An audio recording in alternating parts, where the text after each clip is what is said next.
Online Racing is sponsored by Elgato, who created this lovely stream deck. For more information about the stream deck, the link is in the description below.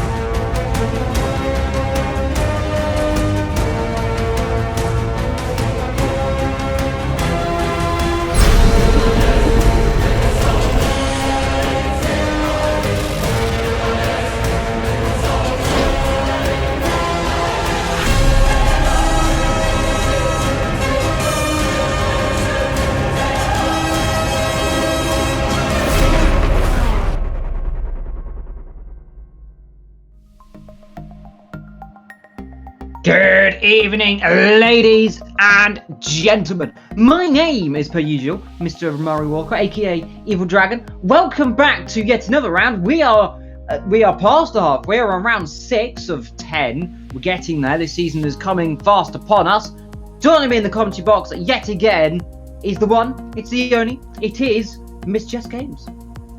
Good evening, Evil. Good evening, everybody. Welcome to Season 15, round number 6 here at Nurburgring tonight, which is going to be the second sprint race and feature race of the season, because to make it vary a little bit, the last one was in Rouen-les-Essarts, which was the second round of the season, but now we're approaching halfway, so they thought they would do another one. It's a motor racing circuit near Nurburgring in West Germany, and it's played host to the German Grand Prix in Formula 1 in real life, and it was mainly built the Grand Prix track due to the fact that Nordschleife, as some of you may know, was unsafe for Formula 1 drivers. That's why they don't race anymore. So, so luckily it's not the Nordschleife they'll be racing today. I do believe it's the Grand Prix layout. Yeah, the Grand Prix layout. Of course, the Nordschleife for the big bad daddy of them all, the one everyone wants to win in GT racing at least. Often they can bring surprise around that circuit. Of course, we're driving around the GP circuit, which is it's a bit small, it's a bit quick, it's I don't like the GP circuit. I prefer the Nordschleife, even though I could drive this version of the Nordschleife. But as some people in this lobby well know, they tend to flip down that straight, and there's some guy called Skuld in there, who you might remember from previous seasons, had a bit of an accident around there. He flipped about 7 million times, and some other drivers are injured in the making of that crash. I memed it a lot. It was a good accident. Go and watch it. It was about 3 seasons ago. You might be able to find it. We'll link it somewhere. Well, yes, of course, GP layout. We have some returning faces. But we'll get into that later on. Some people have pulled out of the season. We'll get to that as well later on. But, what do you see in this second half of the season, though? Well, boy Raxa, he is the man to beat, to be honest, in this championship. He's right at the top. He's been getting 3 race wins in a row, and he's just been looking like the dominant force out of everyone, to be honest. And it's been one of the most comfortable championships he has ever been in. The car suits him very well. He's done the right decision on choosing the Merc, actually, and he just feels a lot of home, actually. So it's just great to see. Indeed. Well, in terms of constructors as well, we'll get to that as well later on, but it's a circuit though. We're now at the Nurburgring. We've got Monte Carlo in 7 days' time, which is going to be very much whoever ends up turn 1 the point in the right direction most likely will win the race. But it's Monaco, anything can happen. It could rain, all I know. I don't think it's going to rain, but alas, anything can happen around that circuit, and normally does next week. But right now, Nurburgring, Jess, and we've got a nice hot lap to go on board with in a little bit, haven't we? Yes, we do, and I'm actually very excited to introduce this hot lap because we have a familiar face returning to the GT3 leagues. He's got a new wheel now, so he could join us in the league. It is the very lovely Mr. VSR Rotary, also known as Ethan, as he takes you on board with a lap around the Nürburgring in Germany. Hello, my name is VSR Rotary and I'm going to take you a lap around the Nürburgring GP. So after taking a small break, I'm now back in GT3 with my new wheel, which is the T300 RS GT. Decided to take the BMW Z4 for a spin for the rest of the season, just for a bit of fun. Coming down to turn number 1 is a downhill braking zone, so be careful not to overshoot the braking zone. Keep it nice and tight to the right as it allows us to open up turn number 2, carries a lot of speed in. See, keeping it nice and tight to the curb there allows us to bring out nice and wide, carry all that momentum speed. Now turning in quite early here, cutting it inside the corner. Allows us to open up this next turn here. Use all the curb and then all the track on the outside as well. Carry that speed and momentum. Now coming down to this downhill right-hander. Got to be careful we don't go too wide as we'll kill all that speed and momentum. And then open up this right-hand turn. It's a late apex so we can get on the power nice and early. Now downhill towards the banked hairpin at the bottom of the circuit, the lowest part of the circuit. A lot of elevation here at the Nurburgring. So this banked hairpin allows us to carry a lot of speed and then back on the power nice and early. Back uphill towards the Michael Schumacher S, flat out for the BMW Z4, but we've got to be careful though we don't catch these curves wrong as they can send us shooting into the gravel trap. Still climbing uphill towards this left-hander here. We're going to drop it down into gear 2. Use all the curb on the inside, bring it back over to the right. See just a snap of oversteer there, still in gear 2. Carry all the speed and momentum on this back straight. See going downhill again towards this right-hand kink that is completely flat out. Then going back uphill, you can see the banking on the right there, just how low down we are. Now into the chicane. This is a real death trap with this car. See, just getting all kinds of oversteer there. It's a real pain with this car. Now coming into the final corner, once again cutting in early, allows us to carry all that speed in, carry it out on the exit, and that is a lap of the Nurburgring GP.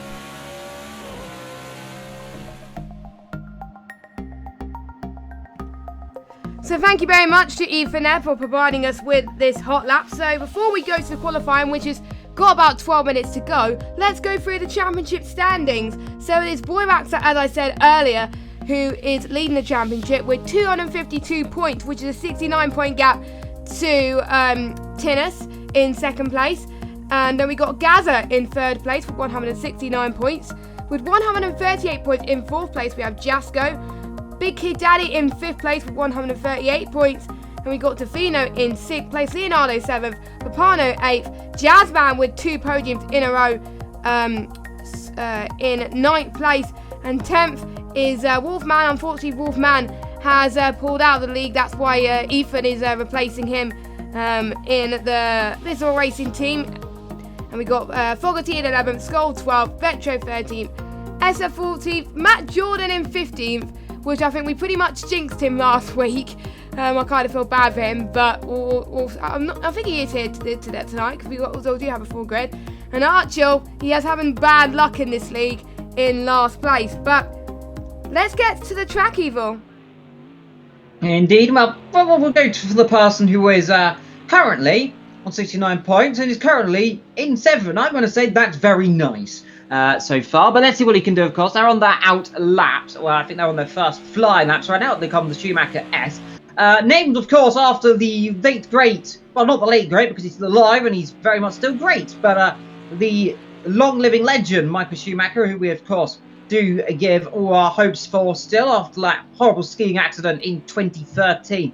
Well, some 6 years ago nearly now, Jess. That was a long time ago. Yes, it was. He does look pretty comfortable out there on the circuit right now as he is about to approach some very tight set of corners to negotiate, actually, as he just goes past the pit exit now. So I believe he's about to finish a lap time. Yes, he is. He's going to come across the line now, and let's see if he can beat Jasko's current pole time. We shall see as he comes across the line now. Second. Yeah. 7 tenths slower than Jasko, but not that far behind, clear of Jazzman. But I think it's about 30 thousandths of a second. That is pretty close right now. Yeah, Ethan's already got himself a penalty meal down the back, so a little bit Mr. Humours down the back for him. He's got Mr. Cole Fogarty right behind him, who spoke to me earlier on, and he said that just to stop calling him old. He's not that old. He's only in his 40s. Some people are in their 60s, but he's still old to me. The old timer, the old veteran. 95-year-old he thought people are going to think he was. The amount of times I keep saying it, but now he's 95. So the 95-year-old Cole Fogarty, everyone, in the 85 car. So we'll call him 85 God. Today. He's now 85. There we go.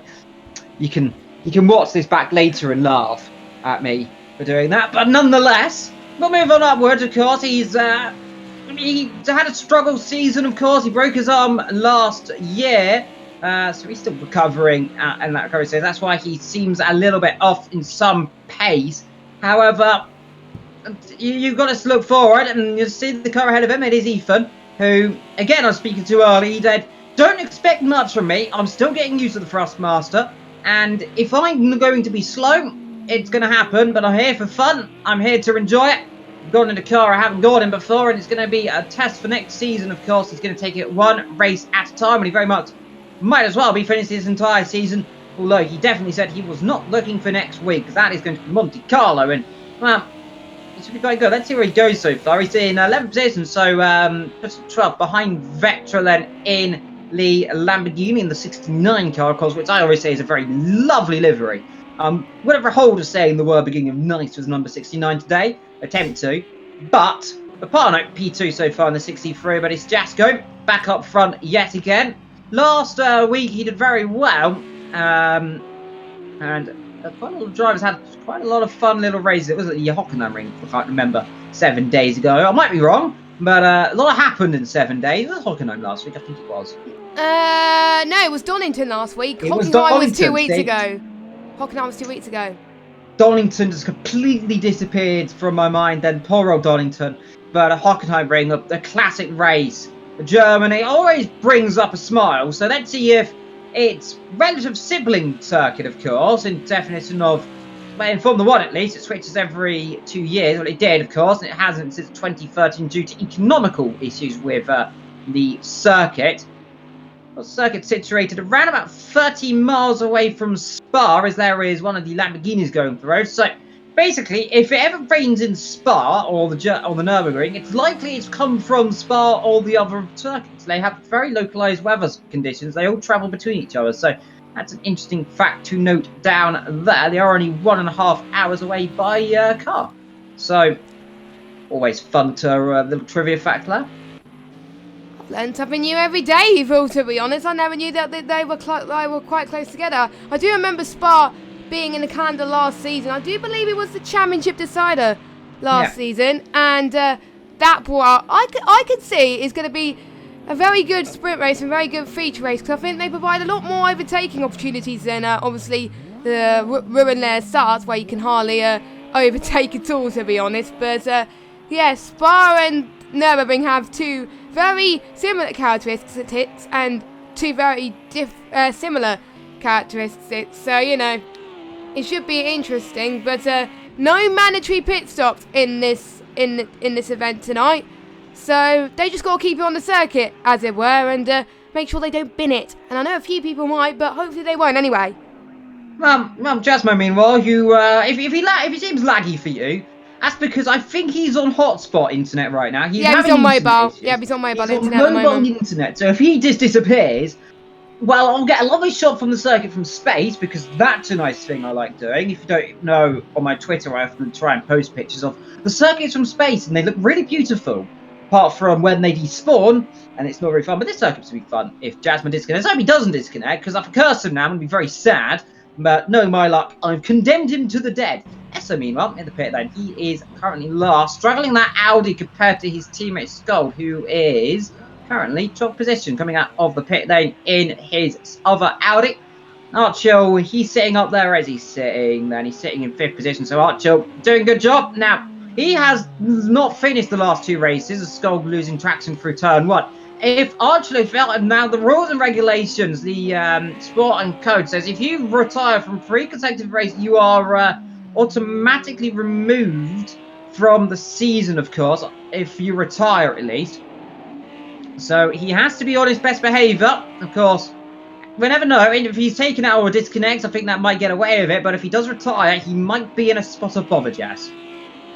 Yeah, and it just goes to show, really, Archil does not need to give up. He needs to keep going, and especially in races like this, where we got a shorter 2 races actually, he gets more of a chance to pick up on a good result, really. So, to be honest, I can see it's a good thing if he. I don't see it's a good thing if he gets a bad result, but I see it's a good thing that he could turn it around quite quickly if he has a bad race 1, because he could have a much better race 2. But praying that, I hope he has good both races.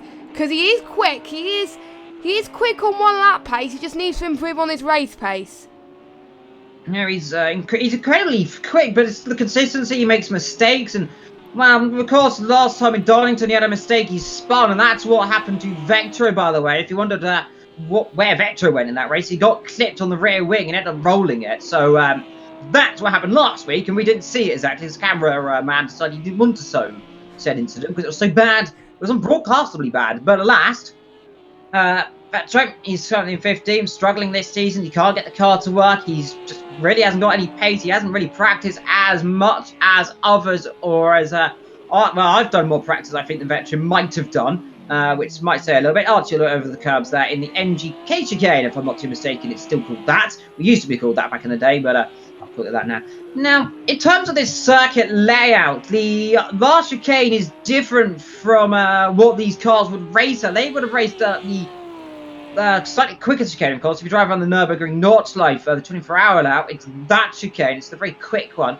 This variant is the Formula 1 variant, at least, so it has the tricky, pretty much a complete chicane, where it's a dead stop, left-right. So the more flowing left-right, of course, which the older circuit used to have in the 1990s. Talking about the 1990s, Jess, and this circuit has changed ever so slightly, of course. The first sector hit, completely different, I remember. It used to be what was the hairpin, and then it would cut in, basically like it does on the 24-hour lap yet again. So, the 24-hour lap just gets the better version, in my opinion. Of course, we'll talk about this circuit in its history as the race goes on, if we have a little bit of pause. But a circuit that has undergone, especially this variant, very little changes, to be fair. Yeah, it was first used in 2002, this layout, and I like it. I like German Grand Prix in general. They always produce good races anyway, due to the fact that it always produces long-distance racing, but, you know, I'm gutted that Nürburgring's not on the calendar anymore. I kind of wish it was. There are talks that they're bringing back the German Grand Prix back in the revised calendar for Formula 1. In Hockenheim, but I hope if they do, a good idea I think they should have one in Hockenheim, one in Nürburgring, but that's probably not going to happen. But yeah, due to the probably safety of the track, you know, we'll have to wait and see that's one. Already we've got 1 minute and 30 seconds left to go qualifying. Skull's going to come across the line now. He's 12th in qualifying at the moment. Let's see if he could do any better. He currently sits on a 1:59.936. No, he doesn't. He's 1 second off his best at the moment, and obviously, VSR Rotary still getting used to his new wheel. And just to point out, his first master wheel he got is a T300 GT. And I have looked on Twitter, and it's very, very nice. And to be honest, Evil, I am jealous of his new wheel. It's very heavy. It cost him £200, and he told me he's already found some rust on it. So how on come? the upshifter, I think, but of course he's going to get a new REM, so that shouldn't be too much of an effect. It doesn't affect his performance at all, as long as it doesn't snap off. That'd be very bad. That doesn't happen for sanity stakes. But of course, this circuit itself first hosted a race on this exact version in 1984. It was an M1 Pro Car event run by a certain Brazilian named Ayrton Senna. Was the first time they raced on this circuit. Raced against all the Formula 1 drivers, and he won. He won. So if that doesn't show the greatness of that man, I don't know what doesn't. But 1984, the first actual race took place. Of course, like you said, Jess, 2001, the updated variant, the one with the first couple of corners, 2002, the updated variant came along. Of course, I very much remember, though, my favourite memory of this circuit would have been 1995 and 1999. Now, I wasn't born in 95. I was born in 1999. I would have been about 7 months old, I think, 5, 6 months old at the time. So as a wee pup, I definitely don't remember this race, but of course, 1999, European Grand Prix, I think, would have been back then. I was 4 in 99. I was 4 in 99, I think. I can't remember. Anyway, Papano crossed the line, and he's about to start his final lap. Oh no, he's finished. He's finished. Yeah, he's finished his last lap. The finishing line, of course, a lot earlier on this circuit than the start line. Like, of course, it is in real life. One of the few circuits that the start line is in the correct position, I mind. So that's always fun. Gazza in third, Jazzman in fifth so far. Let's see, he comes through the last corner. Can he improve? Well, let's see. His mobile data seems to be holding up relatively well, surprisingly. I thought he'd be flying upside down, of course, out of the map because of the lag, but he so far stays fourth, actually. He improves up to fourth there. So he beats Tinnis, who is in fifth, who beats his teammate. Archie in 6th, and Byraxer looks like he's done in 7th. Cam or Matt Jordan through the last corner in the Mercedes-Benz. Let's see if he can get himself off of 8th position, get himself up into the top 5. No, he does not. Stays 8th for the time being. We're waiting for Mr. Jeffrey, who's going very silent through the last corner. And in the number 69 car, does he improve? No, he doesn't. No, he does improve. Nuts! He does improve. There we go. Puts him up to 12. Beats Scold. Beats Fogarty, the old timer. Beats Ethan, who we can pardon for this. He's new to a wheel. He wasn't expecting too much. And beats Esso, who's rather unfortunately not having many more luck than a Ginetta right now. He's 3 seconds off the pace. And that is a long way off in terms of lap times. Yeah, it's a bit of a shame for Chris, you know, but we can hopefully see him improve just a little bit. So, yeah, we've got Jasko in pole position with Papano in 2nd, Gaza 3rd, Jazzman in 4th, Tinnis in 5th, Archel 6th, Boyraxer in 7th, Matt Jordan in 8th, Leonardo in 9th, and Big Kid Daddy in 10th. And for some reason, it's not letting me scroll through the rest of the field for some weird reason, so you have to stay in the top 10 for now. But, yeah, I'm happy with Vetro's time, to be honest. He's not last. He's starting to get more comfortable with the car. I think he won't be expecting that high today, but you know, I thought on this track he could do a lot better than his previous choice of car. His previous choice of car was obviously the Ferrari 488, and this is a 20-minute sprint race. It's 11 laps, no formation lap in this first race. It's just lights out and away we go when the lights go out. Indeed. Well, let's find out, reading the chat bar, there's some interesting comments. I'm not going to repeat, that's a little bit, but I'll go talk about that later on. I've just seen tonight. it. Oh god, it's not good. Never mind. We've got 11 laps ahead of us, and well, could be worse. Jasko on pole position from Papano, Gaza from Jazzman, Tinners ahead of Archel. We've got Byrax ahead of Cam, or Matt Jordan, might I say. There we got Leonardo in 9th place ahead of Big Kid Daddy in 10th. DeFino ahead of Vector, Scold, Fogarty, Essa, and Ethan down the back. He had that 1 place grid, maybe even 2 actually he may have got. So he starts right down the back of the field. He's just going to have a little bit of fun down there. 11 laps, Jess. And then we've got 22. 40 litres in the tank, most likely for everyone, of course. They should easily be able to make this thing. Grid start as well. We don't actually see it in these races, do we? No, I mean, we're used to the rolling starts go on for a long time, and then it takes a while for get the tyres to get up to temperature. But this time, they've really got to be on it in terms of actually getting a good start. Jasko hasn't had good starts as of yet, but hopefully we'll see a change of luck for Jasko at the moment. He needs it, to be honest, but hopefully I won't jinx anyone. I jinxed Matt Jordan last week. I don't want to jinx anybody else, so yeah, it is going to be a quite closely matched field in terms of pace, I feel, but we'll just have to wait and see. Let us know your thoughts in the chat on who you think is going to win, and I'll let you take the start, Evil. Yeah, well, we're sinking, of course, and well, hopefully these drivers don't have sinking feelings, but we've got 1 light, the 2nd, here comes the 3rd, when the 4th goes off, it'll be underway, and it is, lights out, away we go then. Good start from Jasko, good start from Papano, and everyone seemingly gets off the grid correct, but Papano, I think, starting to pull alongside, is he? No, he's not, a little bit further back. In the black and blue car, Papano down the inside, late braking, he's gone too deep, car off, round goes Jasko, car upside down, the cameraman's died, everything's gone right, oh my god, there's a car on its side, and that is Jazzman, out of the race. We've got Summer else off as well, that's Jasko, and Jazzman, I think, in trouble. I think we've got more cars down the back, I think Archil's out already, so Arthur Khan's at the start of this race, Jess. Fogarty involved. I think Ethan managed to get through up to 10th position there. But what on earth happened down there at turn number 1? I don't really know, to be honest. Boy, Raxa didn't have a really good start at all. He's down in 5th, whereas Gaza, he's had a brilliant start. And Jordan, look at him! He's in P2! Yeah, Matt Jordan, a stonking start from the Mercedes. So Mercedes leads 1-2. There goes up the inside. Papano, contact there. He's getting rather clumsy right now. He wants to have contact with everyone in this race so far. As he comes up the Schumacher rest, that's going to have to back off there. Papano won't do it that much, Sunshine. Has to back off. He does do so. Papano getting in all sorts of trouble here. He's still coming through then on the outside then. As he comes down towards the 3rd sector. Can he do it then on the brakes? Tries around the outside. There'll be contact there if he's not too careful. He's forced off the circuit there. Byrack's a good start for him. Stonking start down there up to 6th so far. But Archil already out of this race. And the one thing we said, Jess, he needed to finish. Well, he's not done that because he ended up with a car in his face at the start of this race. Jazzman, I believe he's got nothing on the car. He's completely out of this race. As he comes through the chicane, here goes Papano, trying around the outside. They breaking in the Lamborghini. Other Lamborghini ahead, though, weaving a little bit slightly. Holds the line so far. Behind him, though, there up the inside trying is Byrax. I can't do a lot about that one, but up front, Matt Jordan on the charge. He's having a look at Gaza up front. Let's see, can he do it in the slipstream? A little bit too far back to try in turn 1. We'll have a look if he dives up the inside. He's going to try and upset that.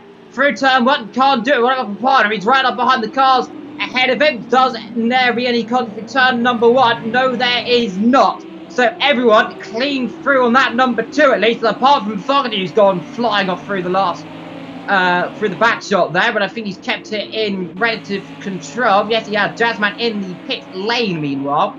So utter carnage in the beginning of this race, but it is Gaza leading just about from Matt Jordan. Tennis in 3rd, then comes Papano, then behind him comes Byrax, Defino and Skull. Then comes Leonardo, Ethan up to 9th position so far in the BMW Z4. Then good start for him. Big Kid Daddy also up to P10. Vetro in 11. He hasn't made too many gains to start of this race, Jess. But crucially though, Matt Jordan so far 2nd position. As long as he doesn't spin this week, unlike last couple of weeks, he's on a very good result potentially. Yes, he even said in the chat that he was really comfortable with this circuit. He's put in hours of practice around here, so, and it just goes to show really, if you put the amount of practice, you can see on the track how he just committing to the corners a lot better, and it's nice to see someone other than Byrax and Tinnis challenge Gaza for the lead. It's just nice. It's only his 2nd race as well, and Defino doing quite well in 6th place as well. Papano in 4th. Like, there is a little bit of a shake up the order there, which I think is just great, because obviously Byrax was running away with it already, as we see someone diving around the inside. Big Kick Daddy, look at the move he's putting on, I believe it's Ethan, I believe. Yes, it is. Brilliant job. Big Kid Daddy has been impressed with his performance the last few races. He had a lot of fun. Vetro trying to get around the outside of Ethan there. There we go. He makes it stick. Yes, good job from Vetro. Vetro up into 10th place. Vetro doing very well as well, but he's got a penalty as well as Defino as well. So I don't know how much that is, but I believe it's 1 second, I believe. So we'll check that later on. As they don't have to worry about... Yeah, it is 1 second. I was right. So yes, they don't have to worry about fuel as much, because they've put enough fuel to last the whole race. So as long as they keep going, they can push their cars to the absolute limit, as long as their tyres are good, of course. But, you know, I'm interested to see how Matt does with Gaza. I really hope he does well. Yeah, meanwhile, we got Defino and Skull a little bit further back, getting a bit close, but not close enough so far. But Vetro, optimistic little move there. Ethan was unsettled there by Vicky Daddy going up the inside. Then Vetro, you know what? He had a little pot up the inside, did a little dive, worked off for him though, because he's got ahead of him. So Vetro, the optimistic driver occasionally, he doesn't often show it, but gets through and everything goes well for him. But up front, Gaza still holding off Matt Jordan from 2nd, Tinnis in 3rd, and Papano, who's calmed down a little bit, very polished in the beginning of this race. And I think it was him going down the inside that unsettled Jasko. Jasko then spun, lost the rear end, got collected there, and Jasko all the way up in 12 positions. So he got very lucky if he didn't get too much damage from that one, because he was putting right in the middle, and someone did hit him. I think that must have been Archer potentially in Jazzman, then barrel rolling over the top of the pair of them. So he's definitely out of this race, and we'd like to see what that was later on. Potentially, we'll get a replay of it. Well, we won't be seeing on the stream, but I'll definitely get a replay of that start. Gaz up, leading this race still from Matt Jordan. Matt still keeping up though. We're on that number 3 of 11. We've got some 9 and a bit laps to go. And these grid start, Jess, we often say it, they always bring out some great opening laps, don't they? Yeah, except it was a little bit of a crazy opening lap, I must say, in turn 1. But turn 1 is very tricky, I got to admit. Less trickier than obviously Hockenheim, even though Hockenheim is just really fast, whereas Nurburgring is a little bit slower compared to Hockenheim in turn 1. So a bit trickier, and they got to make sure they brake at the right times as well. Jordan 2 tenths behind Gaza now, and 1:55.5 was his fastest lap. Sorry. 5.36, whereas Gaz at 5.09. So they're matching on pace. Tinnis is getting faster actually behind them, so he could find a few tenths here and there. He could catch up to these guys. So is Papano as well, pretty much faster than Matt Jordan as well. Everybody else is not matching these guys. The next nearest rival is Boyraxa 155.9. Now we've got Scold P6 156.0. So Scold at the moment is keeping out of trouble, which is doing well in his favour in this race so far. Yeah, he wants to be keeping out of trouble. That is a bit wide from Tennis. That might have cost him a couple of kilometres an hour. I think Matt Jordan having a little look up the inside for a second there. He's trying it. He's pushing. Let's see if the 127 can beat the old 75 then. The car that has pretty much won, well, is that and his teammate at least have run a lot of the races this season. Boyraxa are down in 5th. Worst result I think I've seen for him in a long time, Jess. So let's see if he can improve later on. But Matt Jordan really on a charge there as a big partner having a look up the inside there on the brake. So thought about it again there. He's really trying. He wants to be careful of chucking up the inside and then it going wrong. But I think he's having a little look again up the inside potentially. Yes, he is. A big contact there. No, surely not. And he backs out of it just about. But Papano is looking very punchy indeed. And I think now he might have a little run through turn 1. Let's see. Does Tinnis go defending? He does. He'll force him around the outside. Let's see. Papano will have to go around the outside then. Let on the brakes as you do it. Maybe squeeze then, loses the rear end slightly. Good defending there from the former champion in, of course, the endurance racing. He's very much the front runner. And let's see what he can do then. But so far, Papano stuck behind Matt Jordan. Also stuck behind Gaza. So first, second, third, and fourth battling in their little segregated battles so far. And I think Papano, if he's not too careful, is going to end up taking both of them off the road behind. Yeah, luckily he didn't manage to get the move done, because otherwise there would have been a massive shunt. So he is taking risks, but when he knows he can't make the move, he just doesn't. And that is very crucial in these types of races, because it's very short. And if you have a little accident early on in the race, you don't have many laps to recover, whereas obviously in the feature race, which is going to be happening very soon, you have a lot longer to cope with, and obviously you have longer laps. You have 22 laps to be exact. So a lot more time to recover. Maybe Papano may take a few more risks then. These corners kind of remind me of the S section in Japan. I was like, are we in Japan for a minute then? But no, we're not. We're in Nurburgring. But it kind of reminds me of that. It's just very tricky.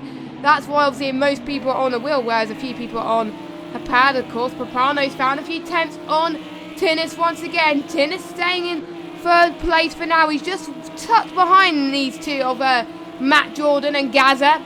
I mean, he doesn't want to go that close to her at the moment, because if Matt Jordan or Gaza gets caught up in something, most likely Tinnis will be caught up soon. Yeah, but how much longer? Papano's going to have another look towards the final corner. Can he make it stick this time?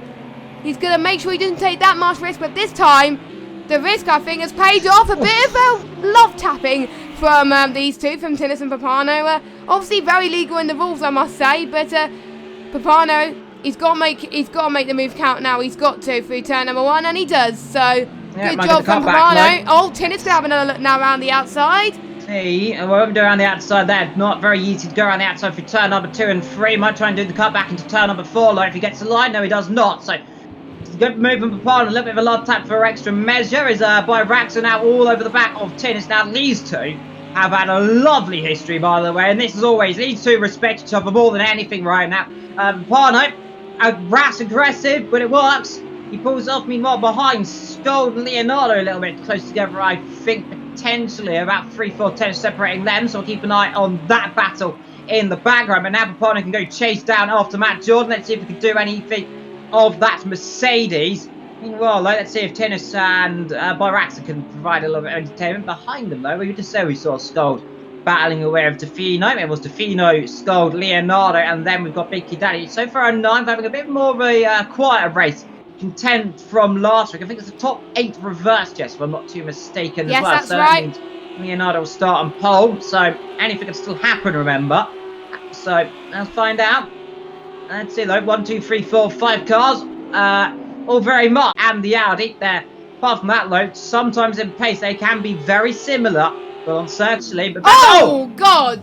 That was that's Leonardo. Not good. That Leonardo going late break. His skull got damaged from that, though, is the question. I don't think he's got too much. Meanwhile, up front, we have... But it didn't, so luckily Skull could keep going because he's going to lose that much time as he's in the pits right now, but he only lost 1 position from that, so fair play. And Big Kid Daddy now up to 7th, Defino now up into 6th place, so he's doing quite well as well. Everyone else remains unchanged. Gaza starting to pull away from Matt Jordan, and Papano, I think he's resting on his laurels a little bit. He needs to pick up the pace a little bit more and not take, he's taken a little bit too... Well, actually, he's right past Cam at the moment, actually. He is picking up the pace, sorry, my bad. I thought he was lower down for some weird reason, but he is not. So maybe Matt Jordan needs to pick up the pace with Gaza. That's why they're so far ahead right now. Gaza, because the more they battle, of course, the more that obviously Gaza will say, thank you very much, that'll be my win, done and dusted. They've all got a few more laps to go, though, so anything can happen, as Papano touched a little bit of the curb there. But to be honest, I'm pretty impressed with Papano's racing so far. I mean, he's just learning from his mistakes. He's not doing the Mr. Flipperoonie that we've seen a few races ago, but I'm happy with how he's doing this race. Yeah, he's doing good. Meanwhile, further back, Leonardo dropping down more and more. He's got Vetro behind him there, the number 69 car. Let's see if he can make swift work of the car right ahead of him. Meanwhile, up front we go again. Gaza, Cam, Papano, those top three. Very close together, Papano. He's letting the brakes, and I think if he sniffs an opportunity, I think he's going to go send it. And let's hope he doesn't end up taking up poor Matt Jordan, because no Tinnis almost had contact earlier on with Papano. Very over there did touch, I suppose. That's the exit of the last corner. Very luckily, though, they managed not to end up getting magnetized and dragged off into the Never Realm. Let's see. Slipstream down in towards the head, and potentially a bit too far back in these GT cars. But no, he's late. He's lost the late breakers. He's got a very high pedigree of going for moves from a long way back. So he's dip it on the grass and then spinning the car around, which he almost does on cue. But let's see. From the back, course, we still got Tofino's Big Kid Daddy, Skull, Jasco, and Ethan all in that little train of cars. Skull still in a position. That's the reverse grid pole position for the feature race, which comes up in around about 15 minutes, under 15 minutes now. We've got 2 and a bit laps to go, bar this one and the next one. So we've got 4 laps, give or take, still to go. But number 63 looking punchy. Top 2 still seen together. Still Mercedes 1-2 this season, though. It's often we see Mercedes lead 1, and we see Mercedes lead 2. Then we've got Papano in 3rd. Then we've got Tinnis and Raxa 4th and 5th. Now, this is the section of the circuit that is so good for Papano. He gets a very good exit through this corner. And if he gets alongside, he's always got an opportunity to go down the inside to the last corner. He'd be brave to do it there.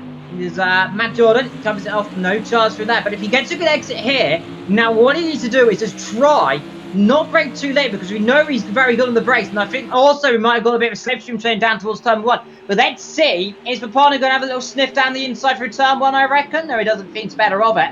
So he doesn't want to be doing something too reckless. Doesn't want to be taking another car off the road through turn number 1. In the background there, we got Tinnis and Raxa going a little bit sideways through the exit of turn number 1 and 2. But there you go, Papano again having a look up the inside. Late on the brakes, and it's almost contact there. And as he got through, he'll have the inside the next corner. Now come to contact nearly surely. Papano giving absolutely no curtos there to the inside. Matt Jordan, a little bit wide, got on the curb.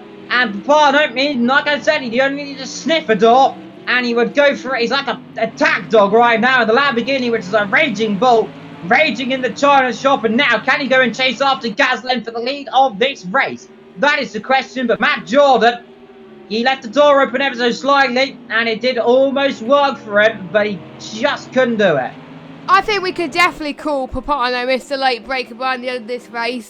That was an amazing move from Papano. I mean, he just made it look easy. To be honest, if I tried a move there, I would have probably flipped it. But Papano had no such qualms, and he's now 5 temps. He's now 4 temps. You can see he's getting a bit more on the corners compared to Gaza, and that's probably due to his setup. Of course, you can change the setup, and he's getting a little bit more on the straights too. I mean, he's chosen a pretty good setup for the Lamborghini. The Lamborghini seems to do well around here. I can't remember where Papano started on track. Oh, Matt Jordan's gone off somewhere, Jess. I think he has gone off. He's down in 5th, so Well, I don't obviously say I'm going to curse him every time he gets overtaken, but You did. He does struggle. He has had a habit of struggling when he's been overtaken. He ends up dropping back very suddenly. He's down in 5th, so that's not the end of the world for him. He'll still start up there in the second race. He does not need to make any more mistakes. We're on that number 10 now of this race. Papano looking punchy yet again behind Gaza. He's a little bit too far back to have any lunge up the inside. I think Gaza knows more than anyone right now. This is a sprint race. It's not a feature race. You don't need to risk it. In the background there by Raxa, I think, side by side with Tennis. Tennis still on the inside line by Raxa on the outside. And that'll be bred between those two. I think they should just about get away with it. Wheel to wheel stop. Look at this. By Raxa around the outside. Now this will turn to the inside for the next corner. As long as Tennis knows he's there, he does do so. Gives him enough space then. Now they'll go side by side down towards the next one. Then this is the tricky left-hander. Now, on the inside will be Tinnis by Raxa on the outside. Then see by Raxa that goes right round the outside then. Late on the brakes as always, as the high ground doesn't completely round the outside. Up front, meanwhile, we've got Gaza. Now under pressure from Papano. Prime round the outside. Almost makes contact there down into the braking zone. But Papano looking left, he's looking right. He'll have a little look up the upside of the Schumacher rest, but he won't do it there. Now, his best opportunity is just try and keep rhythm and then do him down into the NGK chicane. That's where he needs to be good. He needs not to make a mistake now and end up throwing it off the road. But he's close. He wants it. He wants it. He can sniff it. He's right up the rear. Now, does he go around the outside? Does he go up the inside? That is the question. Let's see. Slipstream time now. Let's see. Gaz will have to cover the inside line. There's not really anywhere else to go. He'll have to just stay middle. He'll have to stay in the middle because if he gets in the inside, he'll go for it. He's going to lunge there down the inside. Can't get on the brakes. Thinks of it. Can't do it. Has to back off then. They just about get through. But this is where Papano gets such a good exit normally. We know he's good in this last corner. He's going through. He is through into the lead here in the Nurburgring. From what? First down to 4th. Backed up to the first place. He's past Gaza. And now can Gaza come through then? He's got one opportunity. He'll have to lunge him. He'll have to lunge him if he wants it. He has a look. He's going through. Is there be contact nearly? Surely there isn't. He just about gets away with it. Through turn 1 they go here on the last lap. Here in the Nurburgring. Let's see then. Exit of turn 2. Can he little sliver run up the inside? Papano covers him aggressively. Can't do it there. And I think that might be one of the few opportunities he gets. Papano's on a mission. And he leads here in the Nurburgring. This is a great last lap battle. The last lap battle that we've had was in Germany and it was in Hockenheim. So Germany is quite famous for that side of things, but this time it is Gaza and Papano, not Boy Raxa and Jazzman. I think Gaza likes being involved in lead lap battles in sprint races because he was in the last one as well in Ruin Their Starts. With this time it was his teammate, not Papano. So, you know, he seems to be doing good in sprint races, but we shall see as we are going to be approaching the last few moments of this race as Boy Raxa in 3rd place, so he is catching. So all it takes is for any of these two to make a mistake and then Boy Raxa and Tinnis maybe might come into this as well. So Papano, can he hold on these last few moments then? We'll have to wait and see. He's looking good so far. He's not used to being at the front in this corner, that's for sure, but he is now as he's pulled away 7 tenths compared to Gaza. And Boy Raxa and Tinnis. I'm sure Tinnis is going to try and find a move. He's getting very close actually, pretty soon. Through the last corner then, Papano. He was optimistic. Some might call it rash, some might call it a little bit wrecked. Whatever it is, he'll come through the last corner and he'll win here in the Nurburgring for the sprint race then. And that is one of the best overtaking opportunities in the last couple of laps I've seen in a long time. Gaza in 2nd, by Raxa in 3rd. Oh dear God, Tinnis has murdered his teammate and Jazzman is dead. Luckily he finished because he was a lap. I think he was a lap down, I believe. Oh my goodness, look at this car. Oh my word. Jazzman has been in fact killed, I might add. Jasko will be starting on pole position for the feature race and he beats Scold and oh dear God, as there goes a poor dead car through the thing and Ethan wants to be careful he doesn't get rear-ended as well because that might hurt very much if he does. But they do say don't collide once the race is finished. I think there's a little bit of trouble going on down there and I think Skull's rather been murdered, but Papano wins then The Greek wins in the Nurburgring from Gaza by racks ahead of Tinners. Cam a fine 5th after those small mistakes. Vicky Daddy in 6th. Defino ahead of Jasko, Scold in 9th. Ethan down in 10th. Good result for him. Leonardo covers off Vetro for 11th and 12th. Then comes Essa. Then comes Cole Fogarty in 14th. Jazzman down in 15th. Archel did not finish yet again. I mean, Archel's just not being very lucky, Evil. He's just not, I mean, it's just not the best. And I just left the session for some weird reason. So I'll need an invite at some point again. But yeah, I mean, Papano, yeah, it was one of the best moves I've ever seen, I think, around Nurburgring. And, it just goes to show for Papano. You can't win in turn 1, but you can win on the final lap, and that's what he's done. So, good job from Papano.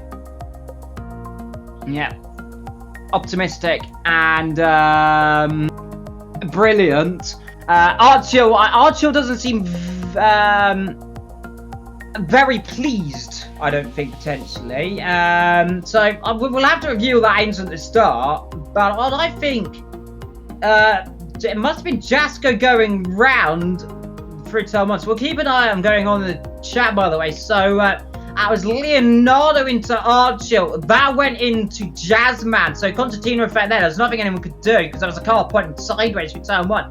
But from what I see, it was Leonardo into Archel into Jazzman. Jasko somehow got away with that just about. So a lot of drama at the start of this race.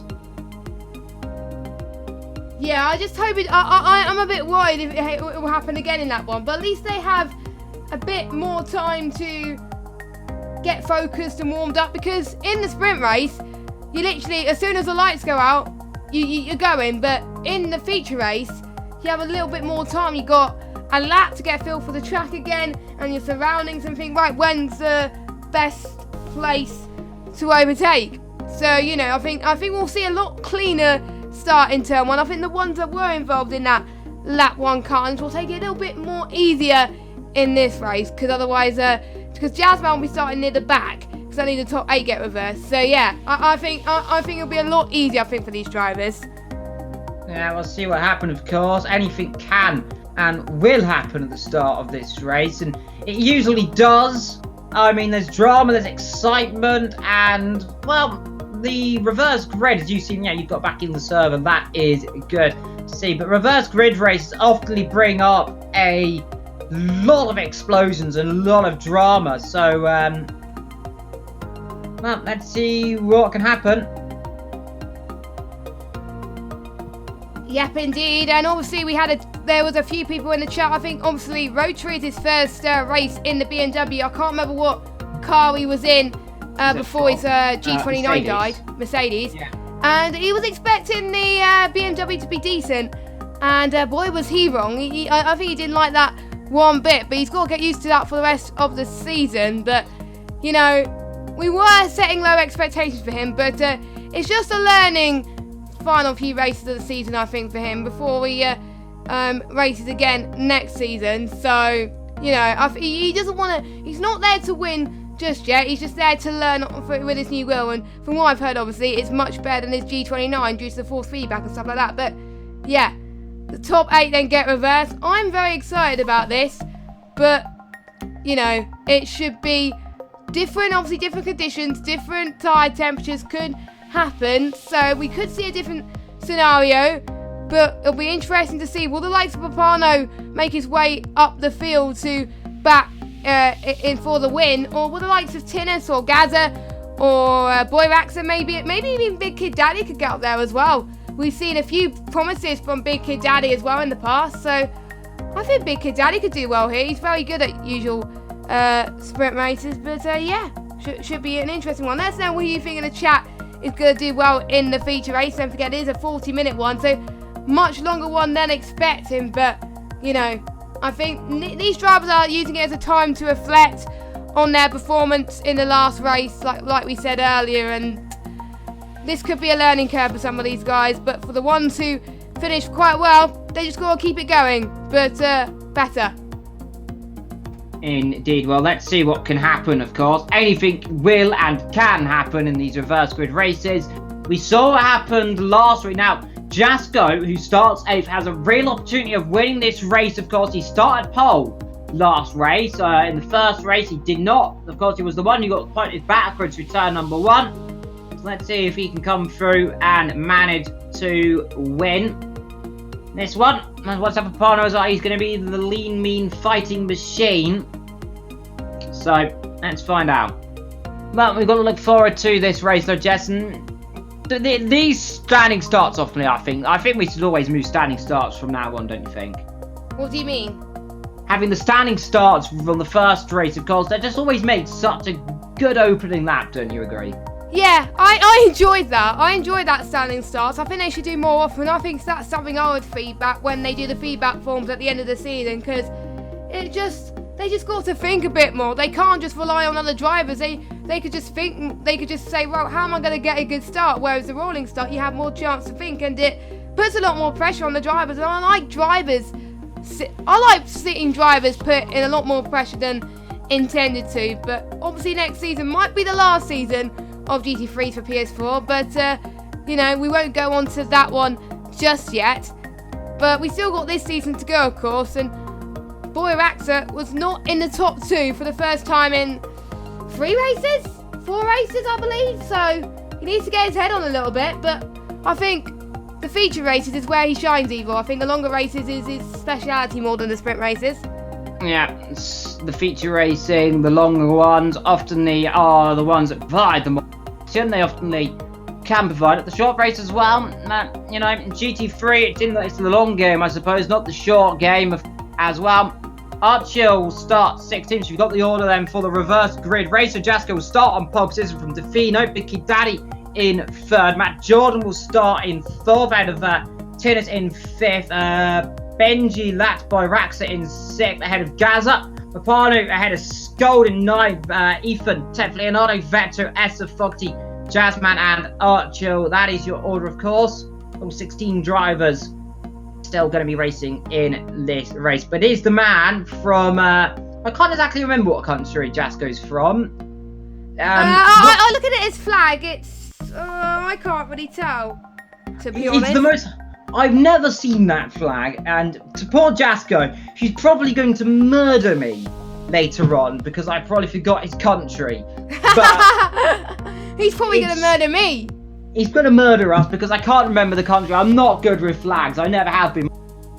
Skills are occasionally not very good, but it could be worse. I've known someone called Skull who might have forgot thought that Wales were in Wales, and they were Sanders. He mixed Wales and Whale up. So yeah, there you go. Okay. Fun fact for you there, Scold, who often moans at me for being dyslexic, doesn't know the difference between Wales and Wales. Wait. There is a worse one. One of my friends thought the capital of Scotland was Cairo for some weird reason. That there we go. That might win it, lads. Have any of you guys had a weird geography thing where please put in the below whilst we wait for this 5-minute cooldown to do? Wow, nice and peace and quiet right now, Jason. Well, we often say, looking in the chat, but let's see if anything's going on down there. If you have any comments, do put them in. We will answer as you've got a few minutes before the start of the race. Actually, we've got 0 minutes before the start of the race. So do put your comments down anyway, and we'll maybe have a look as well. Whilst we've got racing, we've got a little bit of moments to do, but of course, 6 o'clock in game times, 1800 hours. Some medium cloud to light cloud in this race, which would provide some slightly cooler conditions. I spoke to some, and they say it's some 14-15 degrees cooler than it was earlier on in the first race, Jess. So that's going to be a very big change of conditions indeed.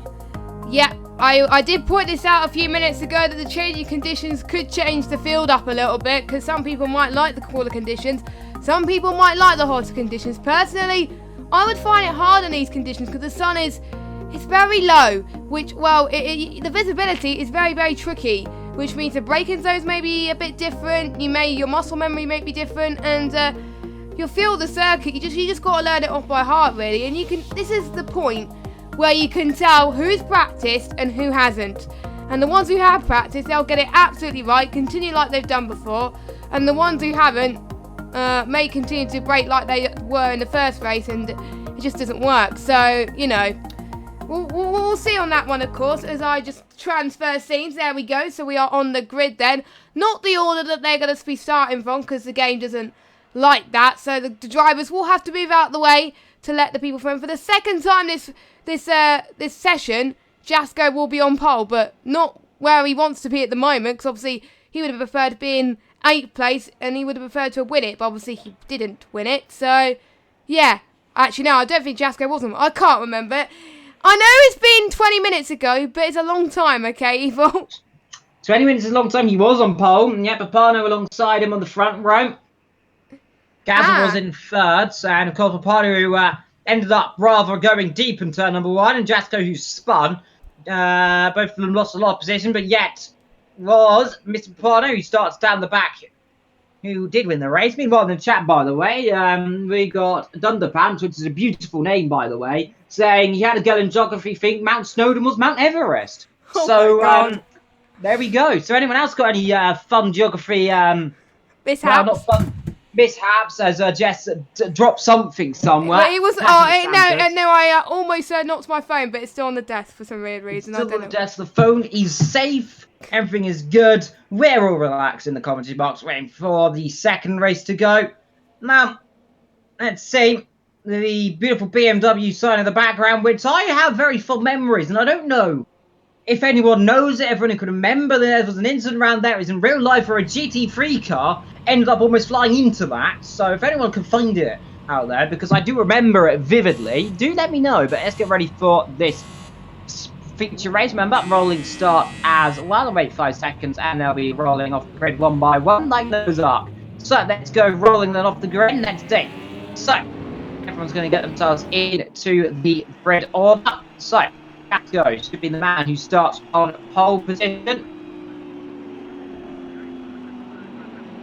Behind them, we've got the likes of everyone else. I've forgotten what order I just said it was. I will check. I will check. I will check. I will check. So I've got it on my phone somewhere. So I will do that. But we know that Jasko. So it's Jasko, then Defino, then Big Kid Daddy, then Matt Jordan, then Tinnis, then Boyraxa, then Gazza, then Papano who started pole, and then everybody else who finished from 9th downwards. We got Ethan, then Leonardo, then Vetro, then Fogarty, then Jazzman, and then the one who retired from the last race, Archil. Some of them still not in the right order, because at the moment Jazzman's in last, but Jazzman is not meant to be last, but hopefully Archil could drop back a little bit. I think he I don't know. Yeah, he's dropping back a little bit. Does Archil know that it's a rolling start? Yeah, he's dropping back. Oh, he's dropping back. Okay, that's good. That's good. Getting himself in a good position in a safe location, of course. Almost comes together. That is with Essa there as they go slow, and Jazzman who goes right behind him, flashing his lights there. Jazzman who should be ahead of Archil, I believe. So let's see. I'm not sure what's going on down the back there, but Archil and Jazzman a little bit further back than should really be. Either that or Jazzman wants to start. Oh, Jazzman's lagging. That might be some lag as well. Well, let's see what happens in turn number 1 then. If we see Jazzman like a bowling ball into everyone, we know what happened as Archil. Oh my goodness! They collided there. What on earth just happened there? Archil and Jazzman colliding in the formation lap there, and I'm not sure what is going on down there. That is very poor, I might say. There is Jazzman. I'm not sure, he might be ahead of him. He might not be, but they're well off where they should be there. I think they're almost heading to the start-finish line, Evil. Yeah, they are. So Jasko and Defino. Almost getting Constantino through the chicane meanwhile. Keep an eye out what's going on in the background as well. But Jasko, Defino, Big Kid Daddy. Then we got Mount Jordan, who's got an opportunity to win this race this time around. As long as it's spinning yet again. Through the last corners begin the feature race then, and when they are right to go, they're underway, and when they go full throttle, they are underway. And it is going to be underway in just a few seconds. And now they're underway then here in the Nurburgring then for the feature race. Good start then. Oh, we've got cars off Foxy and Vector colliding in the background there. So damage already done to 2 cars, but it's Jasco leads from Defino in second. And they're all going to get through turn 1 correctly on this lap. Like, it seems like everyone's pointing in the right direction so far through turn number 1. Foxy down the back already in trouble. But it is Jasco leading this race from Defino. Big Kid Daddy had a Cam in 4th. Then we got Byraxa, Tinus, Gaza battling away with Skull. Skull, good start for him. We're trying up the inside there of Gaza, the former champion. He does them straight away then. So Skull up to 7th. Leonardo in 8th. We've got Carl down the back. That is Fogarty in trouble. We've got Ethan trying around the outside of Archie as well. Off the circuit goes Ethan, I think, actually, there. He goes off the circuit. So going a little bit too deep so far. We've got 3 abreast. There's Papano having a look up the inside of Gaza. Down towards the hairpin there. Papano covers it off just about there. Gaza ahead. Around the outside there it goes. Leonardo gets a nudge rather from Papano as well. Now Scold. Archie's going to try and come through around the outside up the top of the Schumacher rest. You'll get squeezed out there. No way through there. One car very wide there. And I'm wondering, was that one of the Lamborghinis I saw going off the circuit there? Jazzman down the back in 16th place. He's had Leonardo in 10th? No positions. Leonardo down in 10th as well. Has he gone off circuit somewhere? He did drop back a little bit there. So yeah, he has dropped behind Papano. But Papano having a look on the back of Gaza. So let's see if these two can have a little bit of ding-dong battling then. Let's see if Papano is going to be late on the brakes yet again. He is going to be down on the brakes yet again. Is he going to make the corner? That is the question. No, he won't. He just about does. That's going to cost everyone a lot of time. Papano yet again late braking and costing time. In the pits comes Fogarty there. Now, that's going to cost him a huge amount of time. He got involved in contact with Vector. We're not sure what happened out there. Vector's not pitting. Vector's not pitting. Yeah, he might have got away with not getting too much damage from that then. We'll find out. But there goes Esther up the inside. Or Archel up the inside. Leonardo up the inside there. And oh God. That's a little bit clumsy that. And they all somehow trip over each other. They all somehow get through turn 1. Kevilo, but oh my goodness, there's I think someone behind Papano, and there's Archer in 10th place. He's had a god start. He's already up into 10th, so that is really good for him. I mean, you know, hopefully he can keep this up, and hopefully we don't jinx him or anything, but hopefully his move will be a little bit more tidier, but at least he's still continuing. At least he's following the rules, of course, so you know, that is great to see there. And obviously Essa behind Vetro. And we've got Ethan as well. He's dropped a few places. Not the best starts from Ethan. And then obviously Jazzman and Fogarty who yet to pit. Rotary is going to have a look around the outside. A bit late on the brakes again. But he doesn't do it. He does it, I think. Yeah. I think he did. So good move from Ethan then on the brakes there. Gets through. Essa, I think, backed off there a little bit on the exit. Realised a bit late that was coming through. Jazzman there. Lagging away. One car very sideways up the top of the Schumacher S. I think that was Vector. That keeps all the cars going in a straight line. Meanwhile, up front, we have Jasco leading this race. And this man has now got a big opportunity to win this race. Lamborghini. Then comes the Mercedes train of Byraxa and Matt Jordan. Jordan having a look up the inside. Has to switch around the outside. Then down into the chicane. Let's see, can he go around the outside? Can't do it. Trying to switch back through the exit. Big twitch for good measure as well. And he just has to sit back for the time being. Is up the inside. Try by Raxa. Having a look at Big Kid Daddy there. So far, drama and excitement. Jess, we're on that number 3 already. And starting to see some gaps forming in the pack. Meanwhile, I'm seeing, as a little look at the inside there, attempting Matt Jordan. Big Kid Daddy under pressure there, and now getting overtaken, I think, slightly. So we'll keep on this shot right now. As round the outside attempting, goes by Raxa. Now this might allow Big Kid Daddy just to break away as Cam is looking as well. So Byraxis wants to get past, but right now he's getting held up. These all guys getting held up rather a lot by Big Kid Daddy right now, Jess. Yeah, I mean, you don't want to be held up in traffic like that, especially when you want to try and get past and get some battles. And it kind of reminds me of, obviously, in Formula 1, where you have these DRS trains, but obviously no DRS in GT3, so slipstream is required here. And I know a few drivers are going to try and break that slipstream. Big Kid Daddy, if he doesn't get a move on now, and if he doesn't pull away, then a lot of trouble could happen for him because Boy Raxa, you can tell by the way he's driving that car, he is ever so quick compared to Big Kid Daddy. As Boy Raxa, he's only a tenth quicker though, so but surely I think he must have got hold up. Surely we know how Matt Jordan is quick on this circuit at the opening bits of the last race. So again, he's quite fast as well as Tinnis. So yeah, I think Big Kid Daddy is definitely a hindrance to everybody else. As Matt Jordan goes off the grass, as I said that. A bit of commentator's curse there. I think I should stop saying stuff about Matt Jordan because he's going to end up doing very wrong things if I keep talking about him. So, yeah. Matt, he doesn't seem very good under pressure, Jess, and that seems to be a weakness for the young driver. It's new here. I don't think he's cracks under pressure, and unfortunately for him, it's costing him positions, it's costing him places where he really should not be making mistakes. He got a little bit too wide on the AstroTurf, and it just dragged him off into the grass, and when you get sucked off there, it's just not very fun.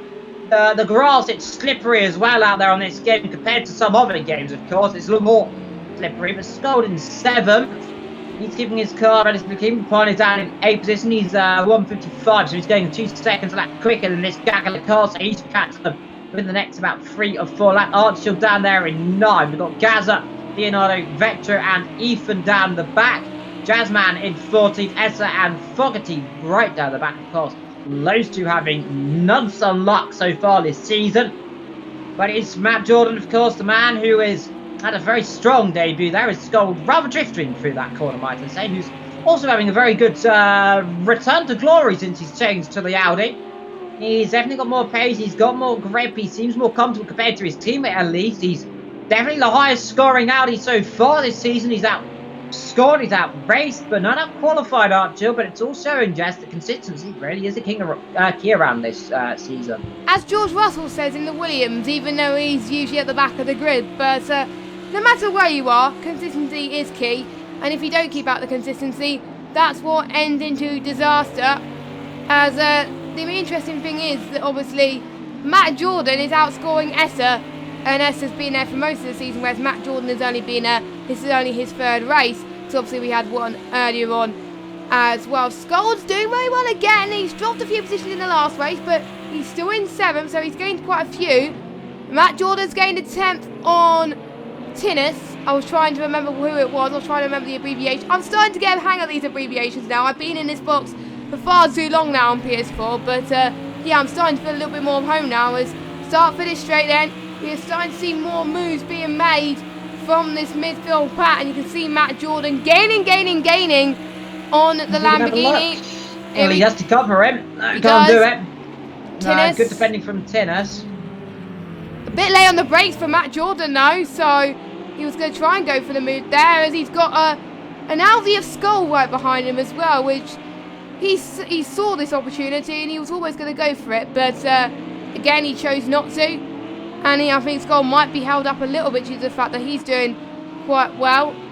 Archfield down in 9th still, but considering he started last, that's still a pretty good race for him so far. Jasko's still managing to hold on to the lead, which is impressive. I mean, he's good at these type of races. His last best result was, I believe he won. Actually, no, Papano won, but Jasko came 2nd in the 1st race, which I can't remember what it was. What was the 1st race again? It's been that long ago. The 1st race of the season would have been at Spain. Oh yeah, it was. Yeah, it was Spain. What an idiot. Yeah, so yeah, I could see good things in for Jasko. I think when Jasko's not involved in incidents, he does well. So you know, he's one of those drivers that prefers clean air more than anything. He reminds me of certain drivers that prefers clean air. Rather than racing. I think Lewis Hamilton in some tracks, Germany being one of them. Good Daddy having a look here, Jess. So it's cut over him around the outside into the NGK chicane, and that's it. Then on the brakes, having brave around the outside there. Has he gone around the outside? He's gone too deep. He has gone too deep. Had to go straight through the chicane there. Now he's going to be in a bit of trouble right now because he's going to have to give that position back. He does do so. He wants to be careful, doesn't give the position back to Boy Raxa as well. He seems to have done that relatively okay, but Boy Raxa gets a good exit through the last corner. Now Boy Raxa, let's see. He sniffs it. He's getting slipstream off of Tofino as well. Tofino not helping Big Kid Daddy at all right now. And let's see. Might lose one, might lose two. Big Kid Daddy there. Round the outside. Love the inside for the next corner. As long as he can go too deep, which he does do so. So never mind for that undercut. So, small mistake. And he's gaining a position. He loses one, but it's not over yet. Let's see if he can try and sniff one around the inside. No, he can't do it yet. On board we go then through this tricky corner.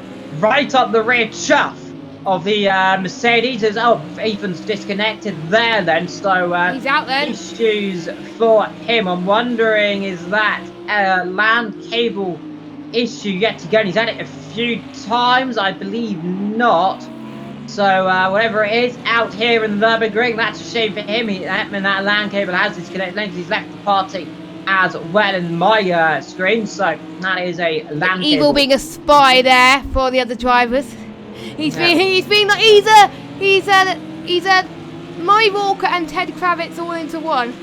By the looks of things, you are, because you obviously lead commentator and also you're just finding out about what the other drivers are doing. So yeah, you're a bit of both there. But anyway, Big Kid Daddy, he is well on the back of Boy Raxa now. He's sensing a chance for Pano as well. Oh, Tinnis is connected. Oh goodness. Oh, God, all sorts of out of shape there. God, a huge mistake, and we've got cars going slow. Here goes for Pano. He's having a sniff around the outside. That'll be brave there.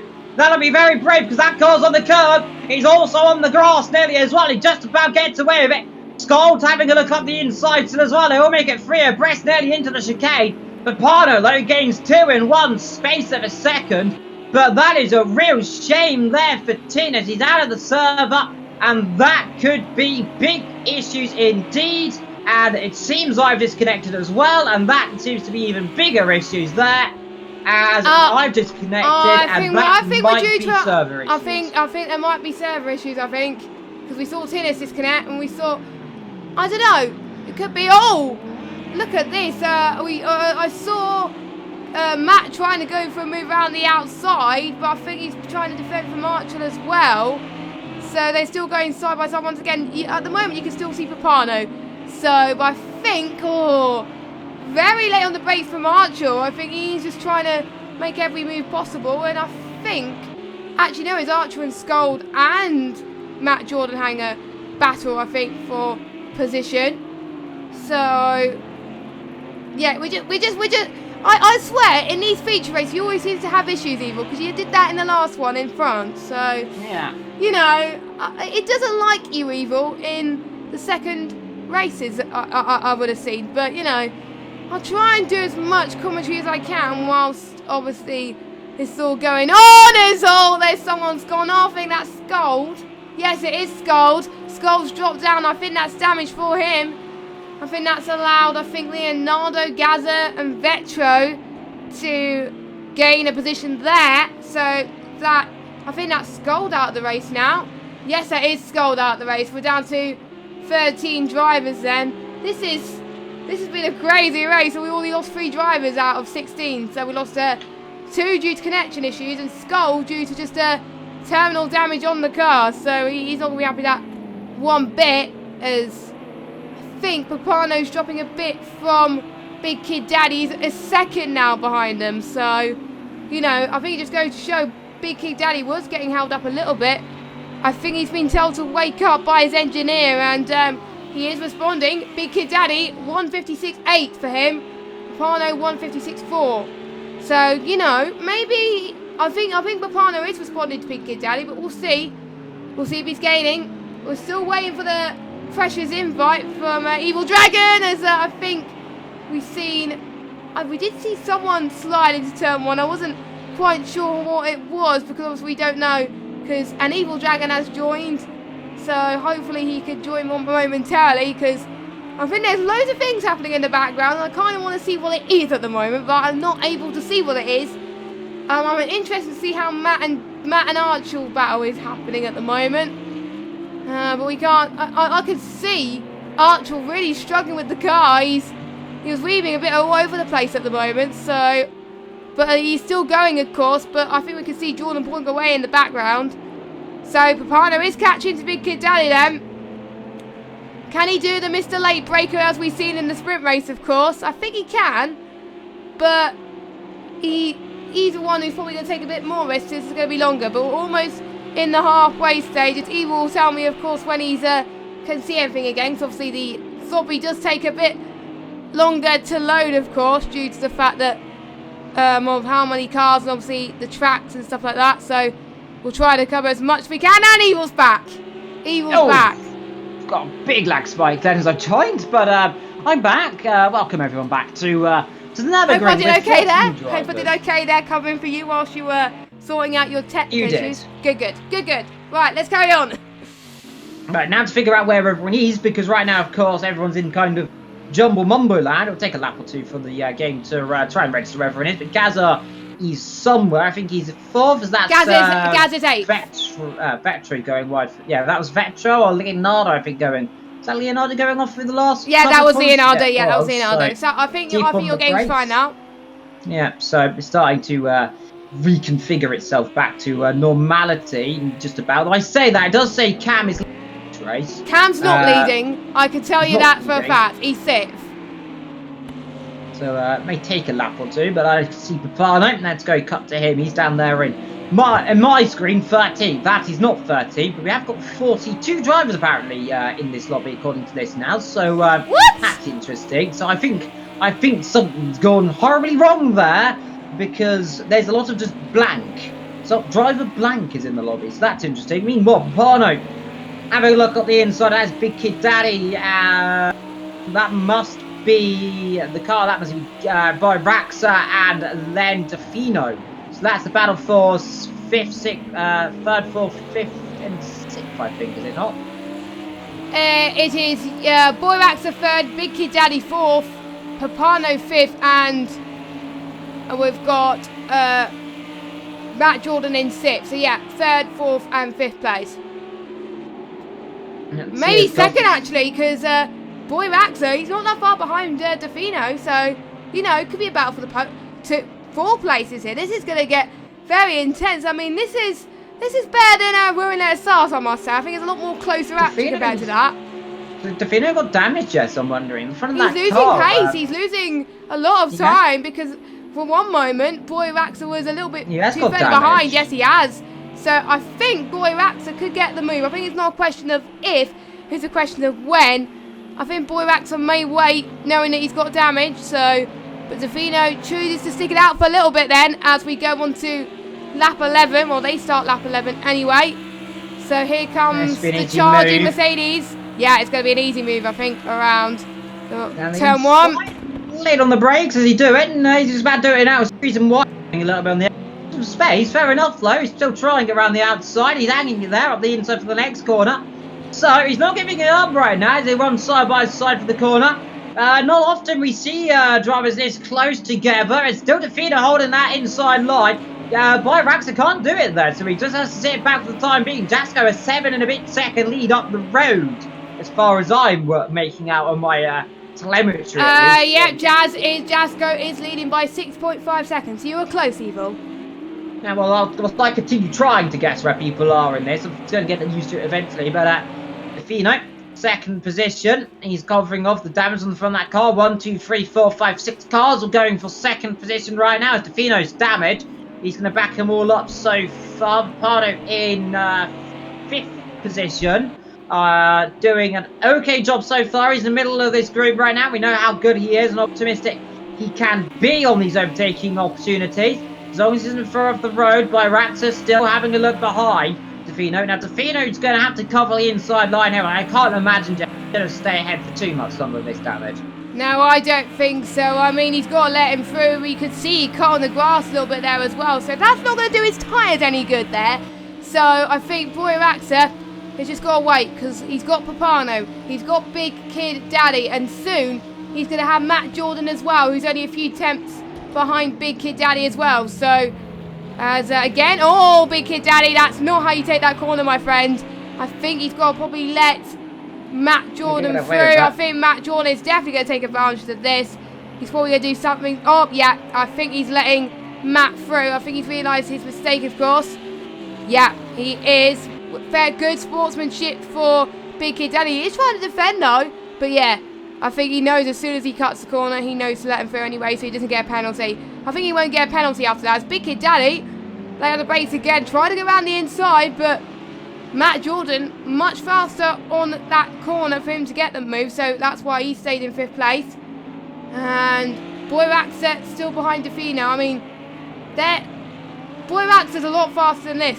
If he doesn't get past, Papano's going to just do the late brake move on him again, and he's going to get past as well. And I know Papano will make the move, so if Papano will do that, if you can't make the move on Defino, so will I. I will make the move, so he'll probably show him how it's done at the moment. We got a few penalties. Archer with a penalty. There's Vetro and Jazzman. 3 seconds for Vetro. That's not good. But Jazzman, he did say at this race, both of these races, to not set high hopes for him. But here we go, Leonardo on Vetro. Outside versus inside. Inside line should always win a battle, of course. And well, he always got the lovely inside line racing attempts there on the outside. He tries, but can't do it. And well, at the top pinnacle of motorsport, they always try it. And anything could happen. Let's see if he can do it. They're racing at the. It's not going to go up the inside there into the chicane. Well, hairpin, might I say. Very twitchy for Vetro there. Catches it there in the 69 car. And well, he might be saying this car feels like a piece of something bad, but it's right it's now. It's a family show.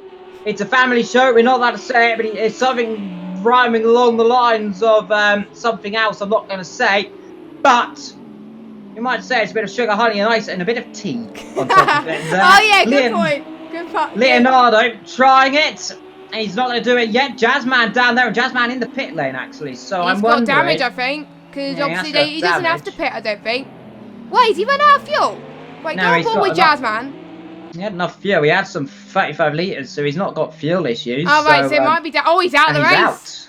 And he's out yet again then. So Jazzman, for whatever reason, may of course his internet might be playing up. It might be. Let's see. He's trying left, he's trying right. It's Papano around. Papano's going to try a dive, I think, sooner or later. And Raxa knows it, because like he's covering the inside line. He knows not to give an opportunity to come through. And he's not going to let an opportunity to come through. Not around the outside, not through the inside. And let's see. Down towards the hairpin. The Raxa will have to go defending again. He does do so. Forces him to go around the outside. And we know, of course, around the outside here is not going to be easy, because he'll just get squeezed out wide. That's it, back. He won't do the car back either, because you can't get a car back through this corner. It's just not really feasible unless you get a mega exit and just send it into the Schumacher S, in which case all God and hell ensues and death and destruction might occur, because side by side of that, I've never seen a car overtake side by side there, and I don't think I ever will. Especially in these GT cars, they're not very easy to overtake, might I add, and they're trying, they're pushing, but still not a lot they can do. And see, like Papano, good exit speed through the exit, down towards the NGK chicane then. And that's it. Now, is he going to do late braking manoeuvre number 2 today? Or is he going to sit back and wait? And he's have a look up the inside. He dives down the inside. Does he think of it? He does do so. Thinks better of it. As Archil disconnects as well. So a steady influx of disconnections from this server today. And that is the fifth retirement in. Fourth disconnection. The fifth different retirement for Archel in the races he's done so far. He's having none so luck this season. Apart from the last race. Yeah, last race, of course, he didn't finish, but 4 not finishes, and that's got to be questioned, of course. Viraxa and Varney getting a bit close to comfort, as Varney gives it the welly, and he almost gets the boot. The good measure, and what he's trying it, he's pushing it, it's not really paying out how you want to be doing. And I've got to say, look, I fear that there'll be some stern words with this. And Jazz was saying he's having terrible conditions. He can't get any grip. He's got bad connection issues as well. I think that was the main reason, connection, I think. So that is a shame for Jazzman. Still late on the brakes, a bit of sliding there. He's having a look. Papano! He's going to go for a lunge, is he? He's going to go to the right hand side. This is brave around the outside. I said it when she. It's not going to work. He has to back off, but he almost does it. And just about holds the line just ahead, but Papano trying to kill us all then. And he wants to have a piece of everyone today, this man does. He's still having a look up the inside. Still can't do it. His Jasko is running away with this race with some 7 and a bit laps to go.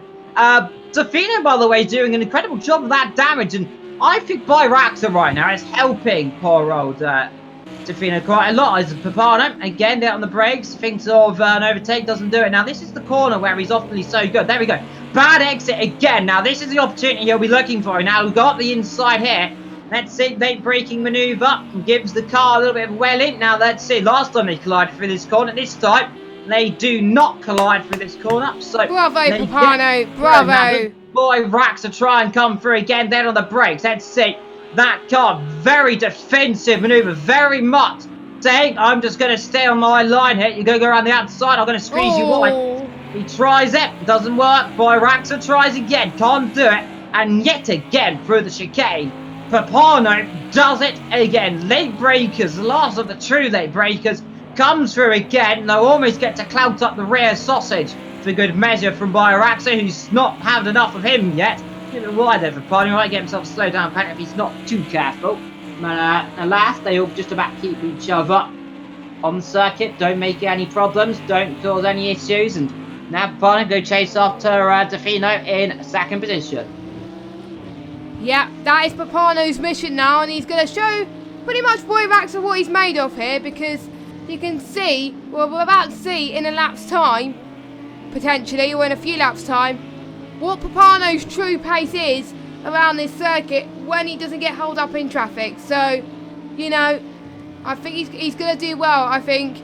Hopefully I haven't just jinxed him there, but there are some parts of the circuit in these type of conditions where it's a lot more trickier than obviously during the day, as we are potentially in the last 1, 2, 3, 4. I can't do maths. 8 laps, 8 or 7 laps of this race. I mean, anything can happen for Papano. I think Papano has just lapped Fogarty, I believe. Or I did see someone. I'm not entirely sure. Yeah, that's Fogarty. They've just lapped. There are 8 laps to go, Jess. You are on point with your maths today, my young Padawan. Yeah, 7 laps. Yeah, I was right. But yeah, thanks, Evil. That must have. I'm not wondering who that was. Is best? I'm at Jordan behind. So. Oh no, that's Byraxa, I think. No, that's Byraxa. Sorry. Similar livery. It's hard. It's both similar liveries. I'll give you that credit there. It's a bit damaged myself. Just noticed that Papano's car there at the front. Nose a little bit dented in, especially on the middle section, so slight damage for him, but that shouldn't do too much, of course. He's pressing on. He is the second quickest driver on the field, as Byraxa has a little nibble up the rear end again. That corner, he likes that corner. Is he spun? No, he hasn't. He's kept it going, so he suddenly just disappeared from my timing screens there. Alas, Lope doing a good job. Big Kid Daddy still in 6th. Not a lot of action going on in this race. Only one driver with ponies. That is Vector down there in 9th. Right down the back, meanwhile, is Mr. Old Timer, Mr. the Old Fart, is he going to use? He's always calling himself. Mr. Fogarty, driving somnolently down the back. He's cruising, he's enjoying his time. And, well, you can blame him. He was involved in an incident at the start of the race with Vector, and I think Vector and Fogarty were not quite sure what happened. They did end up magnetising and then bang into the wall. So, not what I'm going to do, but not long to go left in this race. Papano still hunting, still trying. It's not over yet for him. He's still got an opportunity for second position, and who knows, he might get the win. Never know what happened to the top guy, but this is going to be a good, solid, some 40-something points total from this weekend of racing, and that'll put him very much in contention for the top couple of positions, to put him around 4th or 5th, if I'm not too mistaken. As long as he keeps it on the iron. Again, bad exit there from Tofino, but Papano looks so prime through that last couple of corners. And Tofino knows that he covers the inside line well there. Now, let's see. As long as he doesn't get a bad exit, as long as he covers this line there, he does do a very good job there. Just covers the line there. And now, let's see. Is Papano going to have a little dive through turn 1? I reckon he is. He's vulnerable, I think he says, and he's going to go for it. Let's see. Does he go for the dive through turn number 1? He thinks of it. A little bit of a late move there from Tofino. Does not allow him to come through in the slightest. And behind them there, still Byraxa hunts, still Byraxa looks, but Defino, as long as he doesn't throw it off the road, as long as he defends well as well, he should just be able to hold that line off for the time being. Again, good exit speed, might I say, from Byraxa into that middle couple of corners through turn 3. Won't do a lot there down to number 4, because you're not going to go up the inside there very easily. Papano's still looking, and this is turning into a race, Jess, of just Papano looking and trying, and let's see. I don't think he's going to do it down to the hairpin this time, because he's going to cover the inside well and truly, Jess, but this is turning into a great race for Papano right now. I think this is turning out to be the Papano show at the moment. Oh my goodness, he almost was too late on the brakes there, and it could have been damage for both Papano and Byraxa if he could keep this up. Papano's going to have a late move here, but Defino covers him off a little bit. I mean, Defino, I'm impressed with Defino. He's in P2, and I thought he was going to drop down in this feature race, of course, but he's doing really well. He seems to like this circuit, I think, in these long... I think he must like these conditions compared to everybody else, but Jasko is 8.8 seconds down the road at the moment, so he's the one that's liking the conditions the best of all. But, you know, we could see people making a mistake. It's Papano. Could try for a late... It's a very late lunge. Oh, my goodness. He is giving it his all today, as I think we've got Defino a bit late there. He went a bit wide, so this is Papano's chance. This time he goes to the outside, not the inside. There he goes. Papano's got the move. Byraxa's going to get the move too. Byraxa side by side with Defino. Let's go on board with them as they go into turn number 1. Byraxa could get 2 moves here, but he's got 1 at least, I think. And he's going to make a second one. Oh my god, if he gets this right, oh, it's going to be 3 wide. Turn number 1, and just about, Jess, comes out of the first corner in the right direction. Defino on the outside, Byraxa on the inside. Papano gave him the squeeze there, and I don't think Papano realised they were 3 wide. That was very lucky. That was close. Defino realised that and decided to move a bit more left, because that could have been an aeroplane crash. But again, Papano, another overtaking opportunity, another one that works. And now up to 2nd position in this race, and now truly to try and chase after the leaders. However, it's a little bit too far ahead, as Matt Jordan down there in 5th position is trying again to challenge and try and catch up. He's doing an okay job in 5th. He's ahead of Mickey Batty in 6th. 11 drivers still in this race. We've got 2 drivers out, of course. But we've got quite a few more than 2 drivers out of this race so far. Jazzman, we've got Rotary, Tinnis who disconnected, and obviously Archel as well, I believe. 50, 40, 50.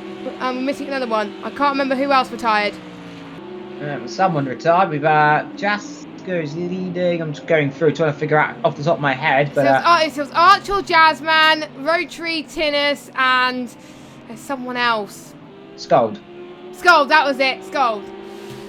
There we go. So those are the 5 drivers we lost so far in this race. That's a bit of a shame, isn't it? I mean, you can't help with disconnection issues, but, you know, PlayStation has reduced the quality a little bit due to the coronavirus outbreak, and it's caused some people with lower internet. Here we go. Defino's probably going to lose another position there.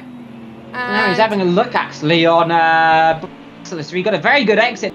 Is he going to have a little lever up the inside for turn number 1? We know the Lamborghini seems to out on the brakes today, and let's see. So far, Lamborghini 1-2 as Matt Jordan has a look up the inside potentially. Defino has a look up the inside in retaliation on Byraxa, 2 there on the brakes, and this might allow Matt Jordan to come through. There'll be 3 abreast then through turn number 2. Round the outside, Defino holding that line beautifully there, and this is the corner where Byraxa is so late on the brakes. He's getting down the inside. And on the inside, Matt Jordan has a look as well. Defino holds that line well on the outside. Just about covers it there as they almost collide down the straight. Side by side, Matt Jordan trying around the outside. Then they bang wheels side by side. But again, I think just squeezed down the exit. They're nowhere through. Defino's side was on the exit for good measure. As again, though, Byraxa, he's on the ragged edge so far, this championship leader. And he's under pressure, I think. He's come to Monaco circuit, which a lot of these drivers are going to be struggling on. And, well, right now, Jess, I think we're going to soak up the last of what is going to be real true racing for the next week and a bit. Yeah, because next week we'll be in another crazy race in Côte d'Azur. And as some of you don't know, it's Monte Carlo. And for most of you that don't know, it's Monaco. So, yeah, I'm rubbish at it in Formula 1 cars. Imagine what's going to be like in GT3 cars, but we'll find out how the drivers cope with that next week. I mean, I think Defino must not be liking the pressure he's in right now. Earlier on he was second, but now he's down to fourth, so he's lost not one but 2 positions. I'm one of those drivers that is like Defino. I hate being under pressure if I'm near the top. But what I've been told is sometimes I just pretend that I'm last so I can challenge for positions a bit more, and that kind of helps a bit more rather than you thinking that you're near the top. I mean, that's a good way to think of it anyway. But here we go, Big Kid Daddy then is getting a bit of entry into the start-finish straight then. Let's see if he could get the job done. He's doing very well on fuel at the moment. It's really going to help him. And here comes Matt Jordan, defends to the outside. It's going to be a late lunge, I think, for those two. They're keeping him really under control, these two. I'm very impressed. Good job. Yeah, and these GT cars, they don't lose it very easy on the rear traction, of course, unless you put too much willy in it and then spin the car, which almost on cue Matt Jordan does. He's getting Big Kid Daddy right up him there, and, well, what you always need to say, Big Kid Daddy likes to go and try and find battles, and he's had such a brilliant season so far. But you can't credit Jasko and Papano right now up front. There are some... Jasko is actually getting caught by Papano now, actually, by some. A second a lap, of course. That won't do too much. We've only got just under 2 and a bit laps to go in this race.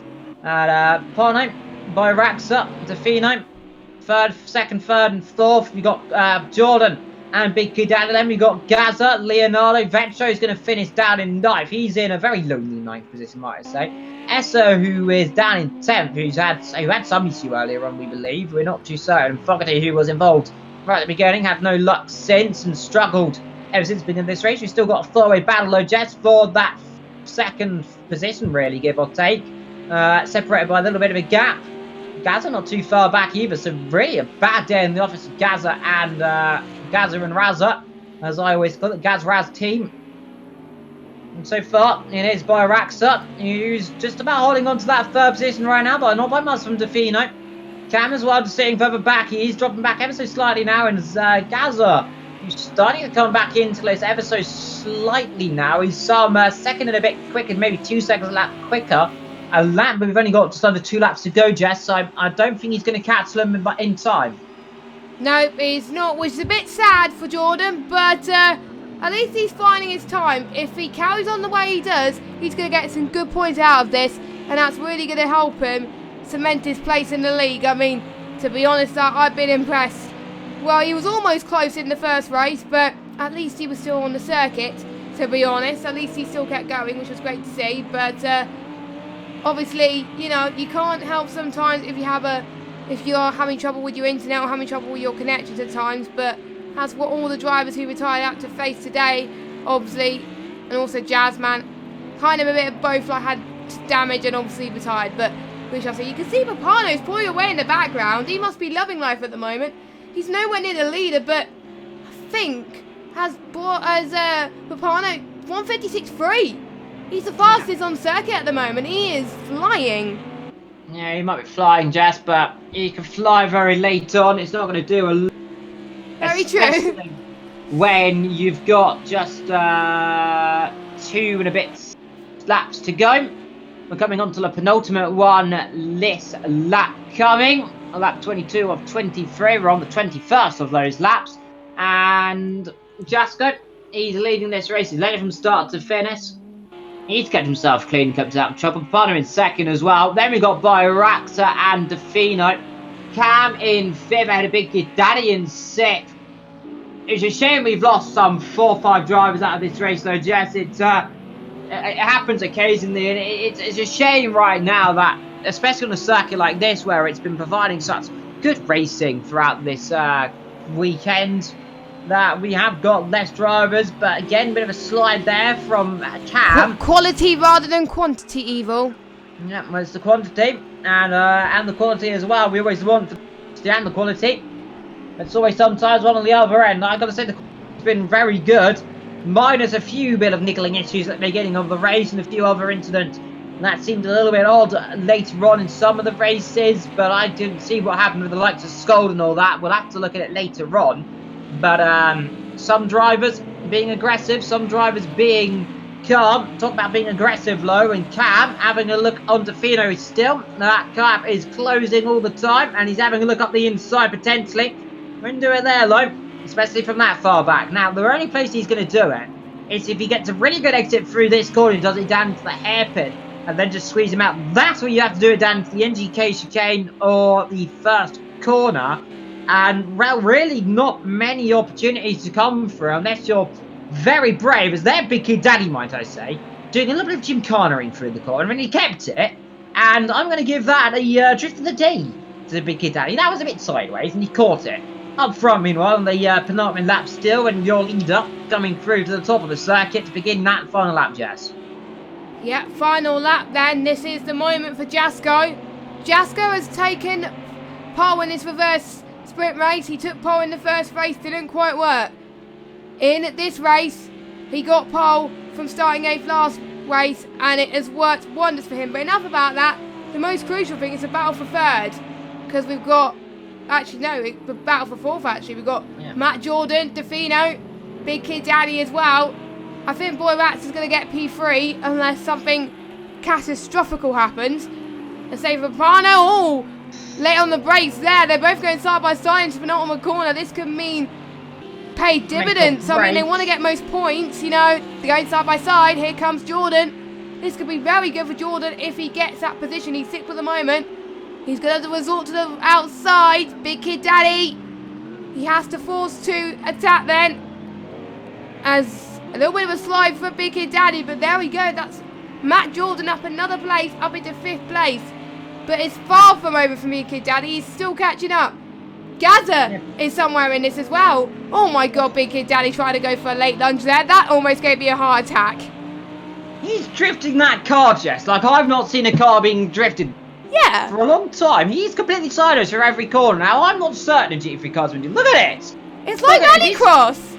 He's like a rallycross driver right now. Look at him go. He's just chucking it through like a rally car right now. Go on, my friend. He's flying around the circuit. Well, I don't see a GT3 car doing this, especially when it's a Lamborghini with some V10 horsepower, isn't it? Yeah, don't ask me. I'm rubbish with cars. Some 500 odd horsepower is in these cars, and he's drifting it like a rally. Defino, he's got himself a time penalty, by the way, might I add, of 1 second, and he is 1.4. So these two battling have really helped this battle, by the way. Up front, it's come down to 4 seconds now, but it's a little bit little let die as they come through the last corner. Jasko, he took the lead from pole. He stayed there from pole. He didn't work in the first race when he started from pole. He ended up getting involved in contact. It's redemption day as he comes through the last corner. Jasko then through to the line, and he wins in the feature race here in the Nurburgring. Apano in 2nd. He makes it a double trip to the podium.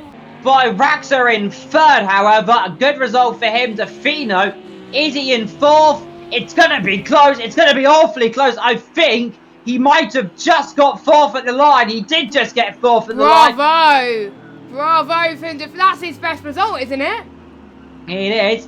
Cam had a Big Kid Daddy, Gaza, Leonardo. Then we're waiting for Vectro. Then the last of the drivers. Skull has given up and left as well. Vector across the line, and I think Vector is going to be going skating on into turn number 1. Let's see. Is he going to stop? Is he going to go straight? Oh my Let's god! Find out. No, he's decided he wants to stop. He's not going to be involved in a monumental shunt, and everything goes well for him. He's doing donuts though. He's trying to do donuts. He's having a little bit of fun with the car. I do believe it's Esther and Fogarty still to cross the line. Here comes Esther then, and there's Fogarty. So, yeah, those two not having the best race, but at least Esther, 10th place. You know, it just goes to show really for Esther, the more people that get involved in little instants, and if you stay racing, he gets points, and to be honest, this race has rewarded him more than hindered him. So good job to Esther. Well done. Yeah, it's waiting for Fogarty now to cross the line as well, the old timer. And he'll finish 11th yet again, of course. His favourite position seems to be 11th. But last, Jasko wins with partner by Raxa. Defino just narrowly edges out Cam, by the way, by what was just over a second actually in the end. So That's a little bit different from what it was. He did get a second. Finished a second ahead. Big Kid Daddy in 6th, Gaza in 7th, Leonardo and Vetro 8th and 9th, Essa 10th, Fogarty 11th, Jazzman in 12th position, the last driver to finish. Ethan, Scold, and Archil all did not and finish as well as Jazzman, Tinnis. yeah, as well. So Jess, I'll let you have the final words. Well, to be honest, I quite enjoyed those first few races. I think the sprint race provided a little bit more action compared to the feature race, but you know, they found it a little bit more difficult. I think there will be a few complaints, I think, about the conditions, but I think if I was one of those drivers, I would be struggling with those conditions as well. So, you know, fair play to the guys for sticking it there. But, yeah, who's your driver of the day, Evil? It's hard not to give it to Papano. Late breaker, late diver. He made position gains where others don't expect it. He did a beautiful job throughout the race, so I'll give the driver of the day to him. Yeah, I think Papano as well. He's getting the most points out of everyone this weekend. Obviously, he won in the first race. He came second in the second race. That's really going to boost him up to 4th maybe in the championship. So that's good. But that's it then for the Nurburgring circuit for round 6 of the GT3 Tier 1 for PS4. We'd like to thank you very much for watching. And we will see you in Monaco. Now, Monaco, as we said earlier, should provide a good spectacle. And it is a 24-hour progression race. So we're going to see some night time. We're going to see pretty much every time of the day manageable on this game. But, you know, I'm looking forward to that. So, we will see you next week for Côte d'Azur in Monaco for round 7 of the championship. Have a good evening, everybody, and we will see you soon. Goodbye.